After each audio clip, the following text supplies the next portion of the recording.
شاہین شاہ افریدی جس طریقے سے کپتان بنے، میرا خیال ہے کہ ان کے ساتھ بہت ناانصافی کی، جن لوگوں نے بھی کی بالکل ان کے ساتھ ناانصافی کی ہے۔ کیا شاہین شاہ افریدی سے پوچھا گیا ہوگا کہ ان کھلاڑیوں کو واپس لینا ہے نہیں لینا ہے؟ بابر اعظم کو بھی اگر آفر کر رہے ہیں تو میرا نہیں خیال کہ بابر اعظم کو کپتان بنانا اس موقع کے اوپر ورلڈ کپ سے پہلے کوئی معقول سودا ہوگا۔ ناظرین، پاکستان کرکٹ بورڈ کے اندر حالیہ دنوں میں بہت ساری چیزیں جو ہیں وہ ایسی تبدیلیاں رونما ہو رہی ہیں جو کہ حیران کن بھی ہیں اور تشویشناک بھی ہیں۔ کچھ ریٹائر کرکٹرز جو ہیں وہ اپنی واپسی کا اعلان کر رہے ہیں، اس کے ساتھ ایک بار پھر پاکستان کرکٹ ٹیم کی جو قومی کرکٹ ٹیم کے کپتان ہیں ان کی تبدیلی کے حوالے سے چم ہو گئیاں چل رہی ہیں۔ اس ساری صورتحال پر بات کریں گے۔ میرے ساتھ موجود ہیں فہیم پٹیل صاحب۔ فہیم بھائی، باقی دنیا جو ہے وہ اس وقت T20 ورلڈ کپ کی تیاری کر رہی ہے اور ہمارے ہاں جو ہے وہ پرانے کھلاڑی واپس آ رہے ہیں، اس طرح ہماری تیاری ہے، اور ساتھ میں ایک بار پھر بڑے ایونٹ سے پہلے کپتان کی تبدیلی کے حوالے سے چیزیں بڑی گرم ہیں۔ پہلے میں کچھ اپنی رائے کا اظہار کروں گا، پھر میں آپ سے خبر بھی لوں گا۔ مجھے یاد ہے کہ وہ آپ بلکہ جانتے ہیں کہ ایک زمانے تک کرکٹ بورڈ میں میوزیکل چیئر تھی، ایک چیئرمین آتا تھا، دوسرا چلے آتا تھا، اور یہ سلسلہ چلتا رہا کافی عرصہ تک۔ اب یہ کپتانی کے حوالے سے چل رہا ہے۔ اچھا چلے، ایک جب مجھے یاد ہے کہ جب شاہین شاہ افریدی کو کپتان بنایا گیا تو یہ بات طے کر دی گئی تھی کہ T20 ورلڈ کپ تک بنیں گے۔ کہیں ان سے یہ شرط نہیں لگی تھی کہ آپ PSL جیتنا ہوگا آپ کو، کہیں یہ شرط نہیں تھی کہ آپ کو نیوزی لینڈ کو سیریز ہرانی ہوگی، کوئی ایسی شرط نہیں تھی۔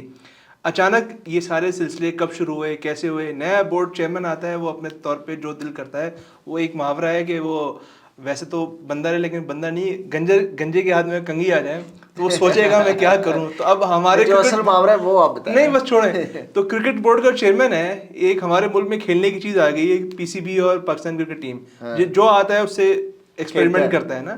اچھا دوسری بات یہ، میدان میں ہم نہیں کھیلتے لیکن کرکٹ بورڈ کے اندر بڑا اچھا کھیل رہے ہیں ہم۔ دوسری بات یہ کہ جب اماد وسیم نے ریٹائرمنٹ کا اعلان کیا تھا، اس سے پہلے ان کو یہ واضح کر دیا گیا تھا کہ آپ کے پاس ایک ہی آپشن ہے کہ آپ ڈومیسٹک کرکٹ کھیلیں گے تو ٹیم میں آئیں گے، ادروائز آپ آؤٹ ہیں۔ انہوں نے کہا میں نہیں کھیلتا، میں جاتا ہوں۔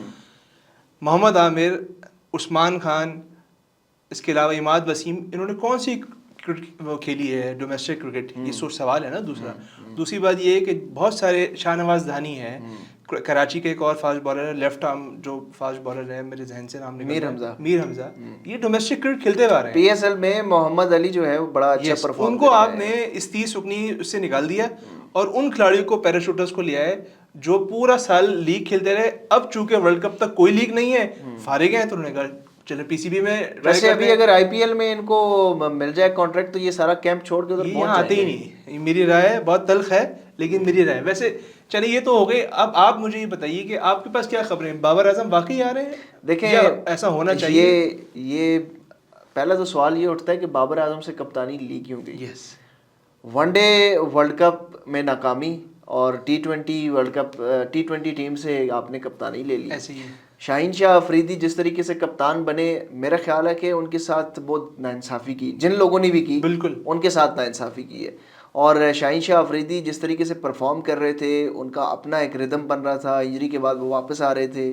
پاکستان کے لیے ان کے بہت زیادہ جو ہے وہ اچیومنٹس ہیں بھی، اور بہت زیادہ کچھ انہوں نے حاصل کرنا تھا، لیکن جن لوگوں نے ان کو کپتانی دلوائی، جن لوگوں نے لابنگ کی، جن لوگوں نے ان کو کپتان بنایا، وہ ان کے ساتھ انجسٹس تھا، اور انفارچونیٹلی ان کے اپنے کچھ لوگ جو ہیں وہ اس سارے معاملے میں شامل تھے۔ اب جو ہے وہ پتہ چل گیا ہے کہ دیکھیں، جب بھی آپ ان نیچرل چیز آپ کریں گے نا تو اس کے کانسیکوینسز جو ہیں وہ کوئی پازیٹیو نہیں ہوں گے، تو وہ آپ کو ڈرا بیک اس کا مل رہا ہے۔ آپ کو نظر آ رہا ہے کہ شاہین شاہ افریدی کی بس کی بات نہیں ہے کپتانی، اور حیرت انگیز طور پر یہ پاکستان سپر لیگ کے بعد کیوں ان کو یاد آیا، حالانکہ یہ تو ہر بندہ یہ سمجھ رہا تھا کہ ان کی بس کی بات نہیں ہے کپتانی۔ مزے کی بات دیکھیے، کپتان بھی ان کو PSL کی وجہ سے بنایا گیا کہ 2 ٹرافی جتوا دی تو بڑے کپتان ہوں گے، اور ہٹانے کی باتیں بھی یہ PSL کی بنیاد دیکھیں جب ان کو لگایا گیا ون ڈے ورلڈ کپ میں ہماری ناکامی، بابر اعظم کی خراب پرفارمنس کی بنیاد پر T20 میں کپتانی تبدیل کی گئی، یہ ایک بہت بڑا زیادتی تھی اور سمجھ سے بالا تر۔ یہ تسلسل ہے۔ جب سری لنکا نے پاکستان کو ہرایا 2010 میں، جب سرفراز احمد کو ٹیم سے ہٹا دیا، اس وقت پاکستان T20 نمبر 1 ٹیم تھی، آپ نے ان کو تمام فارمیٹ سے ہٹا دیا۔ سیم یہی ایگزیکٹلی بابر اعظم کے ساتھ ہوا، وہ ایک فارمیٹ میں ہارتے ہیں، آپ نے تینوں فارمیٹ سے ہٹا دیا۔ یعنی ہمارے یہاں کوئی جیسے کہتے ہیں نا کوئی بیلنس ہی نہیں ہے کہ آپ نے کس فارمیٹ میں کس کپتان کو اس کی رکھنا ہے. ریزنز ہے نا. جی جی اس کی ریزنز یہ ہے کہ right man for the right job نہیں ہے. ایگزیکٹلی. جب آپ سفارشیوں کو اوپر بٹھائیں گے اور جب آپ صرف اس بنیاد کے اوپر کسی کو لگا دیں گے کہ اس کے ساتھ میرے تعلقات اچھے ہیں، اور پاکستان کرکٹ بورڈ کی جو سربراہی کی کرسی ہے نا، یہ سونے کی چڑیا ہے. اور پاکستان میں کوئی بھی ایسا ادارہ نہیں ہے جس کی سربراہی حاصل کرنے کے لیے اتنی زیادہ لابنگ ہوتی ہے جتنی پاکستان کرکٹ بورڈ کے لیے ہوتی ہے. اور اس میں بہت زیادہ معاملات ہیں، کچھ فائنینشیل بھی ہیں اور کچھ جو ہے نا وہ انفلوئنشیل بھی ہیں. یہاں اس کرسی پر بیٹھ کر انسان بہت بڑا انفلوئنسر بھی بن جاتا ہے. پھر وہ جب right man for the right job اوپر سے نہیں ہوتا نا، تو پھر اس کی جو ٹیم ہوتی ہے پوری، وہ ساری سفارش کی بنیاد کے اوپر ایگزیکٹلی یہی ہوتی ہے. مسئلہ ہے ہمارے ساتھ. بالکل. تو اسی وجہ سے پھر آپ کے جو فیصلے ہیں نا، وہ فیصلے کچھ عجیب قسم کے ہوتے ہیں. اور آپ دیکھ لیں کہ وہ پلیئرز جو اب ریٹائرڈ ہو کے، میرے خیال سے وہ لیگ سے بھی ریٹائرڈ ہو جائیں گے، کسی کھاتے میں وہ نہیں کسی لیگ میں بھی نہیں کھیلیں گے، ان کو آپ نیشنل ٹیم کے لیے واپس لا رہے ہیں صرف اس لیے کہ آپ ورلڈ کپ کی تیاری کر رہے ہیں، یا ورلڈ کپ کی تیاری تھی. دوسری بات یہ، سب سے اہم بات یہ زبیر بھائی، جو میری رائے یہ کہ عماد وسیم اور محمد عامر ایک ٹی وی چینل پہ بیٹھ کے 1.5 سال تک رضوان بابر اعظم کے بارے میں مسلسل جو دل میں آ رہا تھا وہ کہتے آ رہے تھے. ایون رضوان کے بارے میں بھی.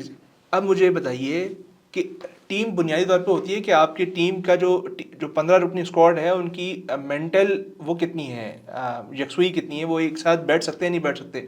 یہ لوگ بابر اعظم کے ساتھ کس منہ کے ساتھ ایک ڈریسنگ روم شیئر کریں گے، یہ سب سے بڑا مسئلہ ہے. یہ تو ایک تناؤ کا ایک سلسلہ ہوگا. یہ اسی منہ کے ساتھ شیئر کریں گے جس منہ کے ساتھ انہوں نے کہا جی ہم پاکستان کا ڈومیسٹک پاکستان کے لیے کوئی نہیں کھیلیں گے، ہم لیگز کو ترجیح دے رہے ہیں. اور اسی منہ کے ساتھ اب یہ واپس آ کے دوبارہ سے جو ہے نا، انہوں نے پاکستان کا نام بھی بیچا. جی بالکل بیچا. ٹھیک ہے، پاکستان کا بدنام کیا، ٹھیک ہے، اس کی سزائیں کاٹ لی، لیکن یہ نیشنل لیول ہے. انٹرنیشنل لیول پر آپ اپنے پاکستان کو ریپرزینٹ کر رہے ہوتے ہیں، وہاں پر اس طرح کی گنجائش نہیں ہوتی. اور آپ ایک نوجوان کرکٹ کو کیا میسج دے رہے ہیں کہ یار آپ لیگ کھیلیں، اس وقت ریٹائرمنٹ لے لیں، انفلوئنس بنائیں، اپنے تعلقات بنائیں، چیئرمین کے ساتھ تعلقات بنائیں، سلیکٹرز کے ساتھ تعلقات بنائیں، اور آپ اپنی ریٹائرمنٹ واپس بھی لے لیں گے. دو سوال یہ نوجوانوں کو آپ میسج دے رہے ہیں. دو سوال ہیں میرے آپ کے لیے. کیا شاہین شاہ افریدی سے پوچھا گیا ہوگا کہ ان کھلاڑیوں کو واپس لینا ہے نہیں لینا، یا انہوں نے درخواست کی ہوگی؟ آپ کی خبر ہے یا کیا رہا ہے؟ یار آپ یہ سوچیں نا کہ آپ کی جو سلیکشن کمیٹی ہے اس کا اعلان ہوتا ہے، اور کوئی چیئرمین نہیں ہے، سلیکشن کمیٹی کا اعلان ہوتا ہے، اور سلیکشن کمیٹی نے ظاہر ہے اب نیوزی لینڈ کی سیریز اور ورلڈ کپ کے لیے ٹیم کا اناؤنس کرنا ہے نا. بالکل ایسے ہی ہے. اچھا، سلیکشن کمیٹی کا اعلان ہوتا ہے اور اعلان کے فوراً بعد محمد عامر کی ریٹائرمنٹ واپس لے لی جاتی ہے. تو اس کا مطلب ہے کہ محمد عامر کو کہیں نہ کہیں سے گارنٹی ہوئی ہے نا کہ بھائی آپ اسکواڈ کا حصہ ہوں گے. تو سلیکشن کمیٹی تو آدھا گھنٹہ پہلے اناؤنس ہوئی تھی، تو سلیکشن کمیٹی کے پاس کیا اختیارات ہے؟ آپ تو شاہین شاہ افریدی کی بات کر رہے ہیں نا. جو سلیکشن کمیٹی 5 رکنی اناؤنس کی گئی ہے، ان کے پاس کون سا اختیار ہے؟ دوسرا مجھے بتائیے، شاہین شاہ افریدی کے بارے میں کہا جاتا ہے کہ ان کی کپتانی شاہد افریدی کی وجہ سے ان کو ملی تھی. اب انہوں نے ایک بیان دیا ہے کہ اس کو جلدی کپتان بنانا بھی زیادتی تھی اور جلدی ہٹانا بھی زیادتی ہے. کیا شاہد افریدی کی وجہ سے ان کی کپتانی جا سکتی ہے، یا شاہد افریدی اب بچا سکتے ہیں ان کی کپتانی کو؟ دیکھیں، شاہد افریدی نے ان کے ساتھ، کیونکہ آپ نے کہا کہ پاور کوریڈورز کی بات ہے، شاہد افریدی نے شاہین شاہ افریدی کے ساتھ بڑی زیادتی کی ہے، اور بہت سارے ایکس کرکٹرز نے زیادتی کی ہے میرے خیال سے. اور ایکس کرکٹرز نے اس وقت بڑی لابنگ کر کے شاہین افریدی کو اس وقت کپتان بنایا، اور اس وقت کے جو چیئرمین تھے ذکا اشرف، ان کے اوپر بڑا دباؤ تھا. اور کہاں سے دباؤ آتا تھا یہ تو خیر اس وقت جو پرائم منسٹر تھے اس وقت انوار الحق کاکڑ، ان کے پاس اختیار تھا. ہم سمجھ رہے تھے کہ رضوان بنیں گے کپتان. ہاں، ابھی جو سینٹی ہے نا وہ یہی ہونی چاہیے کہ بابر اعظم کو بھی اگر آفر کر رہے ہیں تو میرا نہیں خیال کہ بابر اعظم کو کپتان بنانا اس موقع کے اوپر ورلڈ کپ سے پہلے کوئی معقول سودا ہوگا. اس وقت اگر سینٹی ہوگی وہ یہی ہے کہ آپ محمد رضوان کو کپتان بنائیں، اور بابر اعظم کے لیے بھی بہتر یہی ہے کہ وہ محمد رضوان کو آگے کریں اور ان کو کہیں کہ آپ ٹیم کو لیڈ کریں. محمد رضوان میں یہ صلاحیت ہے کہ وہ پوری ٹیم کو جیل کر سکتے ہیں، کیونکہ اس وقت آپ بابر اعظم کو کپتان بنائیں گے تو آپ کے ڈریسنگ روم کا ماحول اور زیادہ خراب ہوگا. آپ شاہین شاہ افریدی کے ساتھ بھی جائیں گے تو بھی ڈریسنگ روم کا ماحول چلنے والا نہیں ہے. اور میرا تو یہ خیال ہے کہ جو لوگ اب ٹیم میں واپس آ چکے ہیں انہوں نے ڈریسنگ روم کا ماحول ویسے بھی کوئی سازگار رہنے دینا نہیں ہے. محمد عامر کی جگہ بنتی ہے ویسے ٹیم میں؟ کیا پرفارمنس ہے پی ایس ایل کے اندر؟ نہیں پی ایس ایل میں چلے پرفارمنس ہو بھی نہیں پی ایس نہیں تو پی ایس ایل کی ہی پرفارمنس کی بنیاد پر آئے. پتہ نہیں پرفارمنس کی بنیاد پہ ہے کسی اور چیز، مجھے تو سمجھ میں نہیں آ رہی. دیکھیں اور کس بنیاد پی ایس ایل کی پرفارمنس مجھے یہ نہیں معلوم کس بنیاد پہ ہیں، لیکن وہ آ گئے ہیں. لیکن سوال یہ ہے کہ جس ٹیم میں شاہین شاہ آفریدی ہوں، حارث روف ہوں، نسیم شاہ ہو، یہ تین تو آپ کے پرائم بالرز ہیں، ان کی موجودگی میں محمد عامر کہاں اسٹینڈ کرتے ہیں؟ کس کو قربانی دینی پڑے گی؟ سوال تو یہ بھی ہے نا. میرے خیال ہے کہ وہ تو بینچ کے اوپر بھی ان کی جگہ نہیں بنتی. لیکن وہ بینچ بیٹھنے کے لیے نہیں آ رہے. ہاں بینچ پہ تو بیٹھنے کے لیے نہیں آ رہے. لیکن یہ جو سوال آپ نے چھوڑا ہے، یہ سوال ہم اپنے آڈینس سے پوچھتے ہیں. ناظرین جو ہیں وہ اپنا اس سوال کا جواب اب ہمارے اس ویڈیو کی کمنٹ سیکشن میں ضرور دیجیے گا. ہمیں دیجیے اجازت. اللہ حافظ.